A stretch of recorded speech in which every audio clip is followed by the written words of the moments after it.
So I'm told that I'm going to be on this Dr. Drew show on CNN Headline News. And I ask who's going to be on the panel, because I always ask when I go into hostile territory, and CNN certainly qualifies for that. And they tell me there will be 6 other panelists. And I say, okay, fine. You know, that's fine with me. 1 on 6 makes it almost fair for them. So that's okay. We can do that. And I look at the list on the panel, and I look up everybody's bio, and they're all media figures. And one person happens to be a transgender woman, a man who transitioned over to being a female, if such a thing made any sort of sense. And and they put 3 chairs kind of off stage, facing the stage.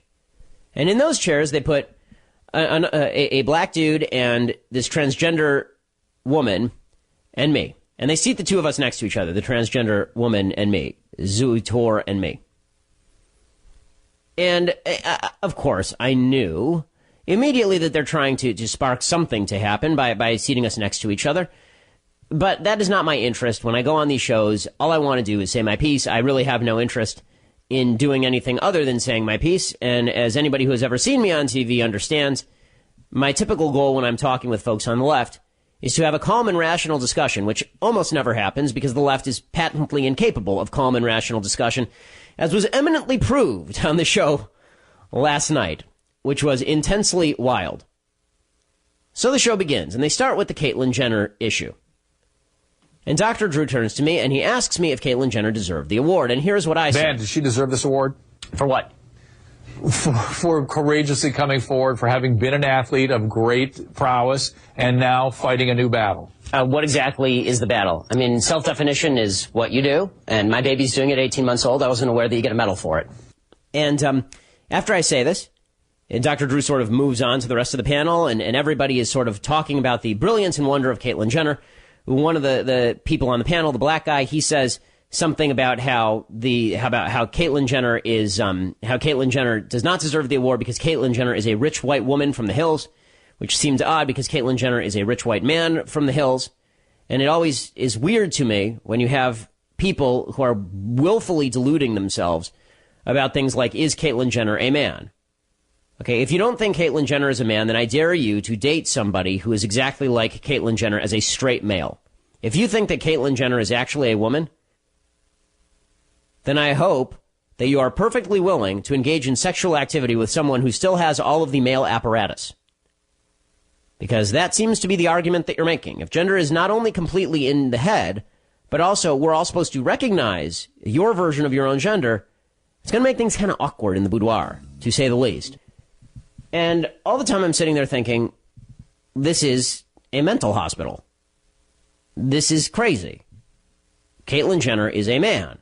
Caitlyn Jenner is genetically a man, biologically a man, has the genitals of a man, has the brain structures of a man. Caitlyn Jenner is a man. And we're all sitting here pretending Caitlyn Jenner is not a man. Why? Well, because it's politically correct to do so. So humoring the delusional is now not just politically correct, you will be punished if you do not. So all of this is going on. And finally, I break in. I say, why exactly are we mainstreaming delusion? And that's pretty much when everybody decides to go hyena. Being brave is being yourself. And being transgender is about the bravest thing you can do. Did she deserve the award? 65? Yes. Why are we mainstreaming delusion? It's not delusion. Why would you call it delusion? Because Caitlyn Jenner, I'll call him Caitlyn Jenner. No, because it's her. You're not being polite to the pronouns. Because disrespectful. Okay, hold on. Polite to the pronouns. I'll stop it there for 1 second. Polite to the pronouns. First of all, you can't be polite to words. Words are inanimate, gang. But this is the level of discourse that some of the panelists were engaged in. It's not polite to the pronouns. Okay, first of all, even if pronouns had feelings, I think that pronouns would probably want you to use their dictionary definition. For example, when I say chicken, I don't mean dog. I mean, fascinating, right? When I say about a noun, right? When I say chicken, I don't actually mean dog or cow or monkey. I actually mean like the animal known as a chicken, by all humanity known as a chicken. When I say he, I don't mean a woman who thinks she's a man. I don't mean a woman who had an appendage sewn onto her. I don't mean a woman who cut out her breasts. I mean a man. He. I thought all of this was kind of basic. But the left's perversion has gone so far that it's not even basic anymore. So it's disrespect. So let me get this right. I am disrespecting the pronouns by using the definition of the pronouns. But the folks on the left are not disrespecting the pronouns by using the pronouns to describe precisely the opposite of what the pronouns were established to actually say. If you like that, it evolves from there, gang. Forget about the disrespect. Facts don't care about your feelings. It turns out that every chromosome, every cell in Caitlyn Jenner's body is male with the exception of some of his sperm cells. It turns out that his brain structure is male. It turns out that he still has all of his male appendages. How he feels on the inside is irrelevant to the question of his biological status. I don't agree with that. I'm not on that train. I'm not on that train. And everybody, I'm going to call her she. Not going to get on that train. No. And everybody jumps in. No, that's not me. I'm not going to say, because we all have to engage in the delusion. There's no social pressure, though, says Colin Coward. No social pressure at all. We're not on that train. No. We're not on that train. Okay, this is bizarre world, but it gets even more bizarre. Because then Dr. Drew, instead of answering the biological point, decides he's going to go to Zoey Tur. He goes to Zoey Tur, and Zoey, who used to be Mike, and is a man, who has had the transgender surgery, so inverted his genitalia and removed some of them, and has had hormone treatments, and all the rest of it, he goes to Zoey Tur. And that's when it starts to go off the rails, because instead of arguing the biology, instead of talking about the points that I was making, Zoey Tur decides to get insulting. So you don't know what you're talking about. You're not educated on genetics. Would you like to discuss the genetics? No. What are your genetics? So I'd stay away from the genetics and back to the brain scans. You cut that out now, or you'll go home in an ambulance. Okay, so here's what's happening on the tape, in case you can't see it. Okay, so he says that I don't know the genetics, and I say, can we discuss the genetics? And Dr. Drew says, let's just discuss the brain scans. And I say to Zoey Tur, who's called me ignorant, I say, what are your genetics, sir? Now, what pissed him off, apparently, is the use of the word sir, because now I'm saying that he's a male. Mainly I'm saying this because he's a male. You know, like in objective reality, how he's a dude. I'm saying that not because I mean for it to be insulting. There are other males on the panel. I am a male. I had never been aware of the fact that to name a male was insulting. It is not an ethnic slur. It is not some sort of degrading thing. In fact, I call all males sir. Particularly when I disagree, I call them sir. And as Mike Tur, who has now renamed himself Zoey Tur, is a man, I called him sir. But this was too much. And so Zoey Tur, because I'm not engaging in the delusion together, see, it's not just enough to tolerate, folks. You must accept and celebrate. Zoey Tur turns to me, grabs me by the back of the neck with his left hand, grabs me by the back of the neck, pulls me toward him, and then threatens to put me in an ambulance. And all this time, nobody on the set's doing a damn thing, right? No, nobody's doing anything. Everybody's just sitting there watching this.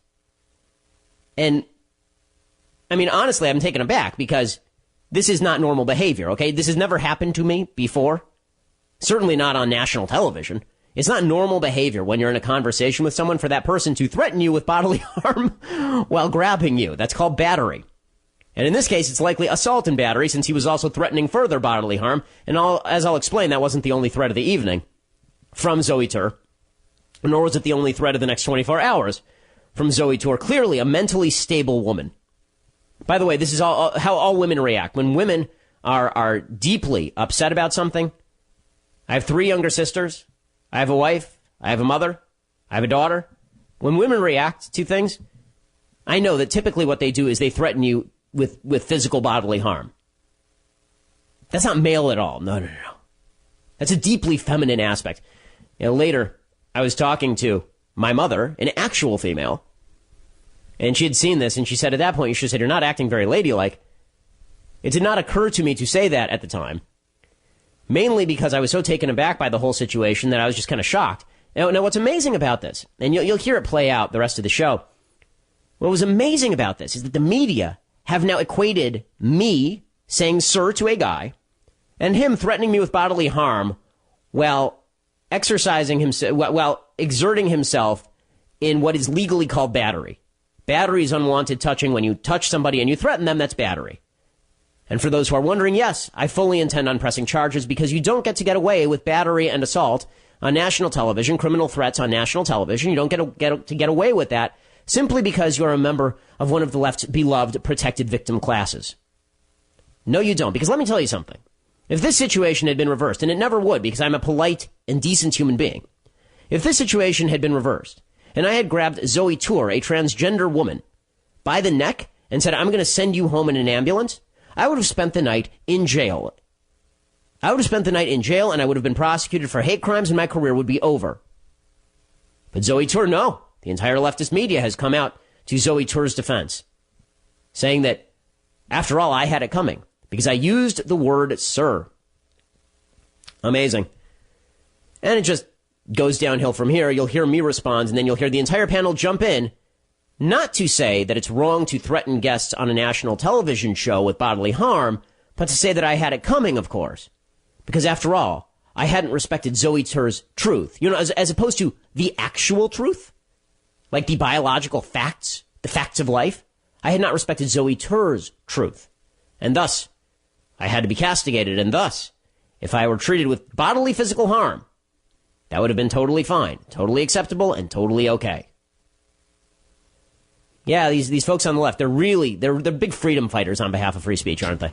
Yeah, that seems mildly inappropriate for a political discussion. No, I know. Well, but wait, to be fair, but to be fair, you're actually being rude. And that's not fair. I'm sorry, it's not rude to say that someone who's biologically a male is a male. Someone who's biologically male is a male. But Mr. Shapiro, you knew very well that saying that to Zoey would be egregiously insulting. It's not a matter of insulting or inflammatory. It is. No, Dr. Drew is a male. Sir, you're right. On paper, what is a fact is a fact, and I can't deny that. That was my personal favorite part of this entire routine. On paper, you're right. On paper, you're totally right. No, not on paper. In biology. Paper has nothing to do with it. On paper, Zoey Tur's probably a chick. In biology, Zoey Tur is not. On paper, you're right. It degrades from there. The entire panel decides that I am the bad guy, of course, because, of course, I'm the bad guy. I'm not a member of the victimized class, gang, don't you see? And as a non-member of the victimized class, that means that no matter what the aggression is on the other side, I must be one of the aggressors. In fact, I loved the headline over at The Wrap today. The headline at The Wrap said, transgender activist, Breitbart editor-at-large, nearly come to blows. Well, no, not really. I mean, I didn't threaten anyone at any time, nor did I even imply that I would be interested in threatening anyone at any time, because I'm not interested in threatening anyone at any time. Someone grabbed me by the neck and threatened me on national television, but I guess we came close to blows, according to the mainstream media. Amazing. When asked for comment, they said that they didn't feel any need to correct the headline, of course, because they didn't want to, let their readers know the truth. Okay, so this continues. Rolando Watt was one of the people on the panel. I couldn't remember her name. This is the black lady on the panel. And she says we need to show tolerance. There's some very startling statistics that are out that say that 80% of us know somebody who's gay or bisexual or even transvestite or lesbian. But only 1% of us know somebody who is in transition. So this is a new discussion for us. A lot of it is very scary for a lot of people. But that's, I think, whether we agree with the whole Caitlyn transition or not, the reality is that we are in a state as humanity right now where we need to exercise a little bit more tolerance. We need to understand the things that we don't understand a bit more. Instead of making inflammatory comments, maybe we have a little bit more tolerance. Inflammatory comments. Okay, let me say something about tolerance. As I said earlier, no one is saying that if Mike Tur wants to cut off his genitals, that he can't do that. No one I'm aware of has ever said that. No one is saying that Caitlyn Jenner can't chop up his chest. But I am going to say that you don't get to change an entire society's definition of gender because it's convenient for your mental illness. Where's your tolerance for the rest of society? Why isn't tolerance run both ways? I mean, I'm happy to tolerate sitting next to a transgender activist and having a discussion, apparently the transgender activist is significantly less tolerant. Tolerance, you see, only runs one way. And naturally, this is how it goes. So, I say what I say. I say that Zoey Tur is a man because Zoey Tur is a man by any objective definition, meaning any non-subjective in Zoey Tur's head definition. And Zoey Tur then turns around and starts calling me names because this is the only thing the left can do. As I say in my book, Bullies, this is the only tactic the left has. You're uncaring, you're cruel, you're unkind, you're full of hate, you're mean, blah, blah, blah, blah, blah, blah, blah, because you have no arguments. And also because you actually don't have compassion for other people. All you care about is making yourself feel good. All you truly care about is that unearned sense of moral superiority that comes along with pretending that everybody else is a hater gang. So here's Zoey Tur going after me. And again, the media portrays this as an act of defense against my brutal aggression in calling a man sir. You have to deal with people like this, the hatred, the people that, that come out against you and say, I'm calling you delusional. It wasn't because it's hate. Yeah, that's hatred. Okay. Okay, and Dr. Drew jumping in, you call him delusional, that's hatred. No, it isn't. It's not hatred. As I've said on the program before, I have mentally ill relatives. I don't hate them. I love them. They were delusional when they were mentally ill. They know that. And you don't pretend delusion doesn't exist. Honest to God, if this were the case, if labeling somebody delusional meant you hated them, every doctor on planet Earth is a hater because virtually every doctor has had to deal with a delusional patient and inform the delusional patient that the patient is delusional. Virtually every psychiatrist has to do this. Do doctors hate their patients, or are they trying to help them by not engaging in a delusion? I'm not sure where Dr. Drew went to medical school, but it seems to me that probably sometime in his practice he had to inform somebody that what they were experiencing was not real. That perhaps they ought to be on psychiatric drugs, for example, because they were experiencing delusions. Did he hate them? Did he hate them? According to Dr. Drew, I guess he did. I guess he hates everybody. This is just somebody that's I don't hate you. I have sympathy for you. I feel terrible for you. No, you do hate. You're consumed with hatred. That is who you are. You're a little man. Me? You're a little man. And this is how it goes, right? Here's this guy trying to emasculate me. You're a little man, as though this is emasculating to me. Right, and you're a large man who thinks he's a woman. So what? Is this supposed to get my goat somehow? Because it doesn't.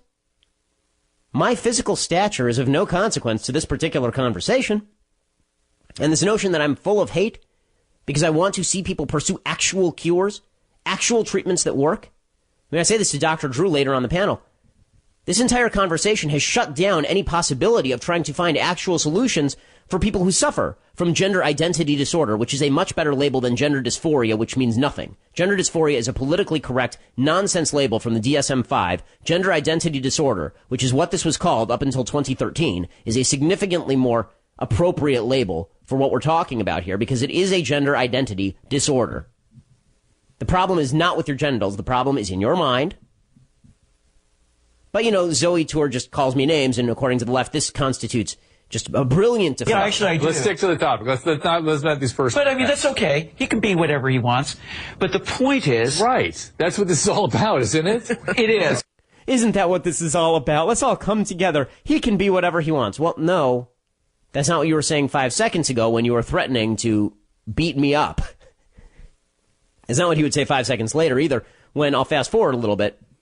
When Zoey Tur, after both segments were over, there were 2 segments. During the break, no one would look at me, right? Because I had said the unsayable. I had said that a man is a man. Ooh, cruel, inhumane, brutal.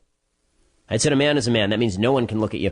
And one of the other panelists, the black fellow who is sitting next to you, Zoey Tur, turns to Zoey Tur and says, well, I'm sure he felt the same way about black people in the 1930s. And I actually stopped him. I said, what are you talking about? Why would you possibly say that? What a nasty and cruel thing to say. Of course, he ignored that because this is what the left does. Remember, if you're part of the victimizing class, it doesn't matter what you say or what you do or what truths you are spouting. All that matters is you are the victimizer, no matter even if you are the victim in a particular setting. So during the break, the producers are all hovering around Zoey Tur. Are you okay? Are you okay? Can we move your seat? One of the producers kind of sidles up to me and says, are you okay? I say, yeah, I'm fine. I'm all right. And the next segment begins. Okay, so the segment ends. Fast forward, the segment ends. And Zoey Tur turns to me as he is leaving the set, because I have a couple of more segments on Donald Trump. Zoey Tur turns to me as he's leaving the set. And Zoey Tur says, "I'll see you in the parking lot." And I said, "No, you won't." And Zoey Tur leaves. Now, after all the segments are over, I go outside. The producers are all kind of, one of the guests, who shall remain nameless, sidles up to me and says, "You know, you were right." I said, "Yeah, I know I was right." And she's whispering, "I know, you were kind of right there." I said, "Yeah, no, I know. I'm aware." One of the producers comes out from backstage, whispers, "You know, you were kind of right there." I said, "Yeah, I know." But everybody has to whisper it, because if you say it out loud, ooh, you never know what ramifications that could carry. So the producers say, "Are you okay?" And I said, "Yeah, I'm fine. I'm okay."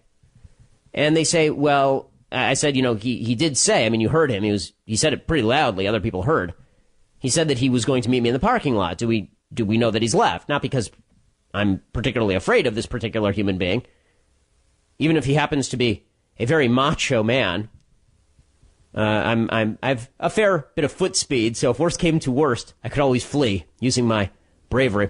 But in any case, I said to them, I don't want to see the headlines in tomorrow's paper. Conservative pundit beats up transgender activists in parking lot. I just don't see that going well. So can you please check that he's left? So they check the key cards and they say he's left. And then they have security escort me out to my car because they say, I was fine with the key card check. They said, "We'll have security escort you out to your car just in case." So they have security escort me out to my car because this is how the tolerant left operates, folks. The tolerant left, when it comes to facts they don't like, they're not so tolerant, it turns out. Speaking of which, this whole debate continues, and after Zoey Tur calls me a little man, which, by the way, I'm not sure why that's supposed to be an insult. Zoey Tur, by the way, would later go on Twitter and threaten to curb stomp me, which, for people who don't know what that is, curb stomping is where you force someone. If you've ever seen American History X, somebody does this in the movie. It's horrifying. It's where you force somebody to place their open mouth on a curb. You bite the corner of a cement street curb, and then the assailant stomps on your head. So Zoey Tur threatened to do that on Twitter. And what was the justification? I love this. Zoey Tur tweets out, quote, somebody tweeted out to Zoey Tur, "Transgendered people shouldn't be threatened with violence." I agree, which is why no one did that. But those who disagree with their views should be. And that was a sarcastic tweet from somebody. And Zoey Tur writes back, "Being called sir and mentally ill is violence." So you see, if you're called sir, that is the equivalent of grabbing somebody by the neck, threatening to put them in an ambulance, and then later on Twitter threatening to curb stomp them. These are all equivalent. And the media buys into this. The media love it. The media, it's all the same. They're both bad. Moral equivalent. Cycle of violence. You see, folks, if you refuse to buy into the delusion, what you really deserve is to be physically pummeled. Zoey Tur finishes up his little routine. It is. But there's ramifications for hate speech. But the point is that... ramifications? Let me finish. Go ahead, finish, sorry. Little boy. Zoey. Okay. Zoey. So, I'm sorry. Civil. It's all, everybody. Come on. Let's keep the conversation civil. Everybody? What is this everybody routine? And suddenly the emotions kick in, and Samantha Shacker, who is one of the people who is on the regular Dr. Drew panel, she jumps in and goes immediately insane. It sounds like this. And at the end of the day, can you look at the fact that more than 50% of transgender youth attempt suicide because of discrimination, because of shame? Does that try to alter the way that how you should project your thoughts? What if they're watching right now? What if there's a teen out watching right now that is struggling with who they are, living their truth? Let's talk about some of the biological facts for 1 second. No, I want you to answer me. What would you say to a teen right now that really believes 100%? Allow me to answer your question. I'm full of emotion right now because people die. I've noticed. Clearly, it doesn't bother you because you're sitting there stone-faced and cold-hearted. Of course it bothers me when people commit suicide, which is one of the reasons I don't believe that transgender surgery is the solution, considering that the suicide rate after transgender surgery is precisely the same as the suicide rate before transgender Yeah, because then surgery. technically they're not passing, and then they're open for more discrimination. Okay, the transgender suicide rate is approximately 0.8 in every 100. The only comparable suicide rate in human history of which I am aware is Jews living under Austrian and German rule during World War II. To liken the treatment of transgenders in the United States or the Western world to Jews living under Nazi... No, I'm actually comparing apples to apples in terms of the suicide rate. But logic did not triumph, folks. The argument that I'm making there is incredibly simple, right? The argument that I'm making there is you say society causes transgender suicide rates to be that high. First of all, it's not 50%. It's 0.8 in every 100 transgenders try to commit suicide on an annual basis over the course of life. Supposedly 41% of transgender people will attempt suicide at some point. The left says this is all because people are mean and say he instead of she. So if Zoey Tur goes home tonight and kills himself, then that would be my fault for saying, sir, that would have nothing to do with the mental illness that caused Zoey Tur to cut off his own genitalia. Astonishing. And so the point that I'm making is, well, if you're going to blame it on society, if you're going to suggest that society is responsible for all of this, then wouldn't you also have to suggest that the societal treatment of transgenders is the same as the Nazi treatment of Jews, because that's the only comparable suicide rate in human history. Slaves in America in the 1840s didn't have this kind of suicide rate. So are you really claiming that transgenders are treated worse by society than slaves were? Or just about the same as Jews were in Nazi Germany after the beginning of World War II? Is that what you're claiming? Because in order to say that transgender folks are completely normal, mentally speaking, there's no mental illness whatsoever, and their mental illness has nothing to do with their suicide rate, you have to blame it on society. And the only times in human history that we have seen a society cause high suicide rates is when the treatment is as bad as the Nazis toward the Jews. So, really? But logic, again, would not triumph because, of course, truth is hating now. Facts are hating. And so the entire panel goes ballistic, of course, and they say that I have to stop hating, stop hating, stop hating, stop hating, stop hating. By the way, this guy's going to assault you in the parking lot. And stop hating, tolerate. It's not, I'm happy to tolerate. Whatever people want to do is what they want to do, but the idea that the surgery itself is something to be glorified, to be reveled in, the mental illness. I think if you can bring up the difficulty that Jewish people have faced because of hatred, then why can't you as a human, as Dr. Maya Angelou would say, that I am human, so therefore nothing human can be alien to me. Oh, you mean Maya Angelou, the same lady who said that she hoped that there would be white kids shot by cops? That Maya Angelou? Why can't you take that position and understand based upon your history? I don't hate anybody who has a mental illness and is trying to figure out how to fix that. There might have been people who said... I'm not going to liken the treatments of Jews under Nazis. No, I think anytime a life is in trouble, we're all in trouble. We're all in trouble. The reason I brought that up is as a comparison of the treatments of the two and saying that the suicide rate is similar. So therefore, if the circumstances of the two are different... And the circumstances may not be different. If you have bullying, if you have murders, there is a genocide on transgender children right now. You got to I think we are missing. I think we are going so far afield. Oh, because it's far afield. Because logic, gang, that's far afield. Apparently, there's a transgender genocide. We haven't heard of it, folks. But the gas chambers are there. The government's grabbing all those transgender kids and shoving them into crematoria. You've been missing it. You've been missing the big story. Thank God some of these panelists are there to inform us of all this. Finally, Dr. Drew tries to bring it all together by, of course, siding with the rest of the panel, because that's what they do on CNN.